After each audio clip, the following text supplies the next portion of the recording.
তারপরে ভাইয়ারা আমি কালকে রাত্রেবেলায় এই ভ্যান থেকে আমার বাসা থেকে এই ভ্যানটা দেখা যায়, এই ভ্যান থেকে কচু শাক কিনে নিয়ে আসছিলাম।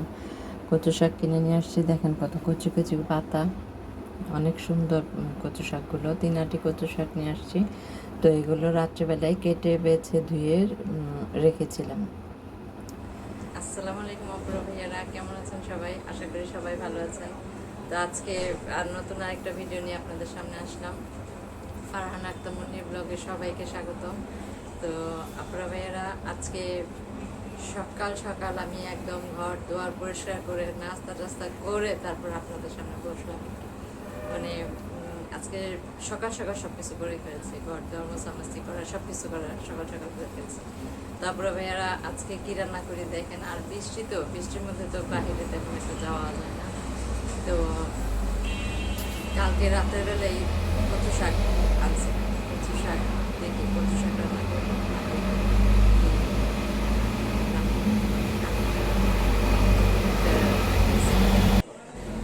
তারপরে ভাইয়ারা দেখতে থাকুন ভিডিওটি, আশা করি ভালো লাগবে। আর যে কে কোথা থেকে দেখতেছেন আপুরা ভাইয়ারা অবশ্যই কমেন্টের মাধ্যমে জানাবেন। আর ভিডিওটি ভালো লাগলে অবশ্যই একটা লাইক, আর যার সামনে যাবে ভিডিওটি, যে দেখবেন ভিডিওটি, যে আপুরা ভাইয়ারা একটা সাবস্ক্রাইব করবেন, একটা সাবস্ক্রাইব করে দেবেন, আর লাইক কমেন্ট করবেন। পাশে থাকুন, দেখতে থাকুন। তারপরে ভাইয়ারা আমি কচু শাকটা রাতের বেলা যে কেটে বেছে দিয়ে রাখছিলাম, সেটা আমি এখন ভাপ দিয়ে, দেখেন একদম মোমের মতো গলে গেছে কচু শাকগুলো। এটাকে এখন আমি রান্না করব। এটাকে রান্না করার জন্য আমি কড়াইয়ের মধ্যে সাদা তেল দিয়ে দিছি। সাদা তেলের মধ্যে কিছু পেঁয়াজ কুচি দিব, আর এখানে রসুনের পেস্ট দিব না, রসুন কুচি দিব। রসুন কুচি করে রেখেছি, অনেকগুলো রসুন কুচি দিয়েছি। আর শাক রান্না করতে গেলে কিন্তু আপনারা ভাইয়ারা তেল, পেঁয়াজ, রসুন একটু বেশিই লাগে। আমার পেঁয়াজটা ভাজা ভাজা হয়ে গেছে, তো এখানে আমি কচু শাকটা দিয়ে দিলাম। এখানে কয়েকটা কাঁচামরিচ, শুকনো মরিচ ফেলে দিছিলাম, কেটে দিছিলাম আর কি। এটা এখন আমি শাকটা দেখেন কত সুন্দর আমার হয়ে আসছে। পানিটা শুকায় যাবে, পানি ঝরায় নিছি, তারপর যে পানিটা থাকে ওইটা শুকায় যাবে। একটু স্বাদ মতো লবণ দিয়ে নিছি, দেখেন আমার কচু শাকটা কত সুন্দর হয়েছে। তো বলছিলাম না একটা রেসিপি দেখাবো, অন্যরকম একটা রেসিপি আজকে। চিকেনের একটা কষা দেখাবো আপনাদের, চিকেন কষা।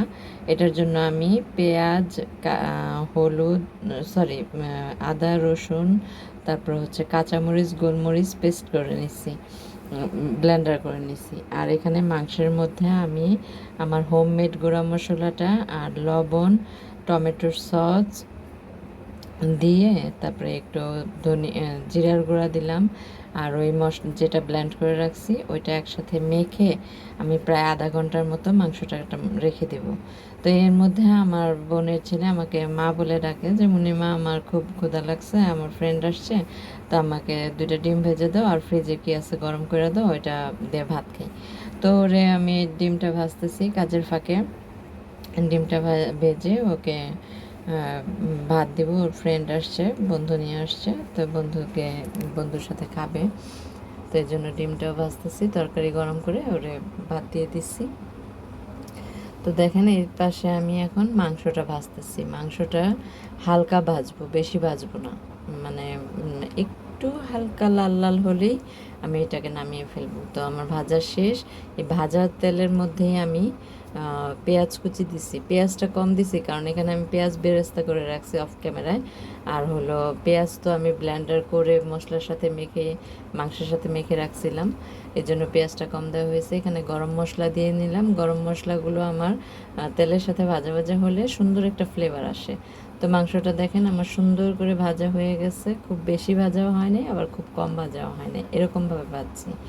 তো মাংসের যে মশলাটা ছিল, মাংস মেখে রাখার ওই মশলাটা দিয়েই আমি মশলাটা, এই পেঁয়াজটা কষাবো। এখানে আমি আর কোনো মশলা দিব না, এখানে পেঁয়াজটা কষাবো। এখানে জাস্ট আমি কি বলে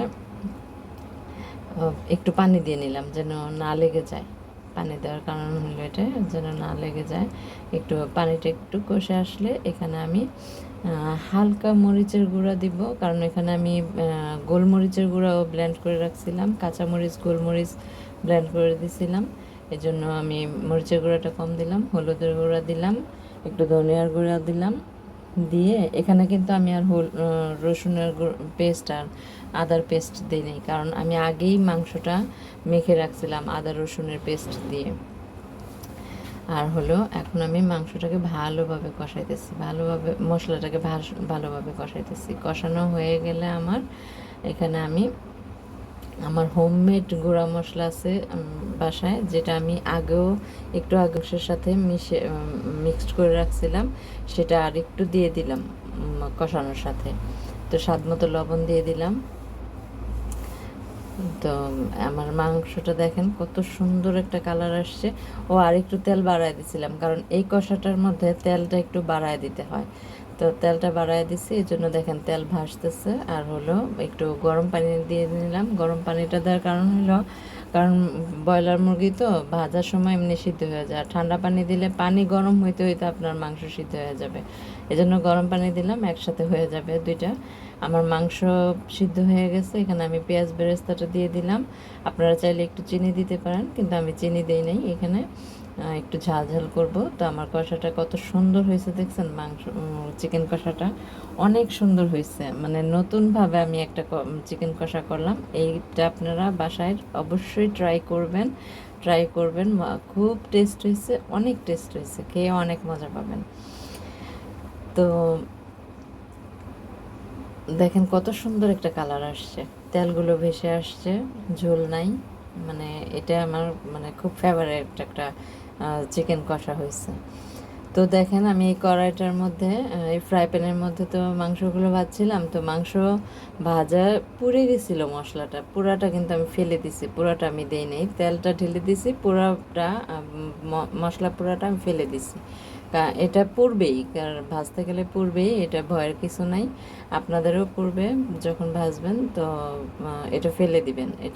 এটা যদি দিয়ে দেন তাহলে মাংসের স্বাদটাই নষ্ট হয়ে যাবে। তো এখন আমরা সবাই ভাত খেতে বসবো। আমার রান্না বাড়া শেষ, এখন আমরা ভাত খেতে বসছি। তো আমি প্রথমে কচু শাক নিয়ে নিয়েছি। কচু শাকটা এত মজা হয়েছে বলার মতো না। নিরামিষ কচু শাক রান্না করছি তো। তো এমনি তো আমার কচু শাকটা খুব পছন্দ, খুব খুব ভাল লাগে কচু শাকটা খেতে। কচু শাক খাওয়া তো এমনিতেও ভালো। কচু শাকে প্রচুর আয়রন। কচু শাক খাওয়া অনেক ভালো।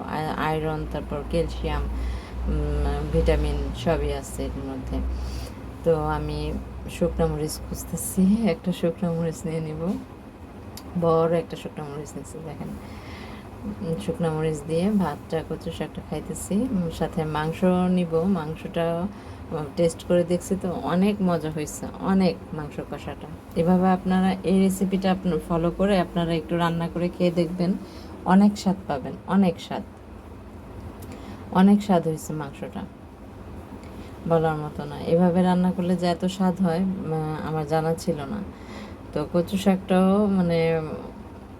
এত মজা হয়েছে, অনেক মজা হয়েছে কচু শাকটা। মাংসটাও মজা হয়েছে। তো আপুরা ভাইয়ারা, এখন অনেক রাত, সন্ধ্যার সময় চা খাইছে, ওইটা শেয়ার করা হয় নাই। তো আপুরা ভাইয়ারা, এখন অনেক রাত, দেখেন রাতে বৃষ্টি ভেজা রাত, বৃষ্টি হয়েছে, হালকা হয়েছে, রাস্তার অবস্থা খুব খারাপ। তো আপুরা ভাইয়ারা, ভিডিওটি কেমন লাগলো অবশ্যই কমেন্টের মাধ্যমে জানাবেন। আর ভালো লাগলে একটা লাইক করবেন। আর সবাই ভালো থাকবেন, সুস্থ থাকবেন, নিজেদের প্রতি খেয়াল রাখবেন। দেখা হবে নতুন এক ভিডিওতে। আজকে এই পর্যন্তই বিদায়। সবাই ভালো থাকবেন, সুস্থ থাকবেন। আল্লাহ হাফেজ।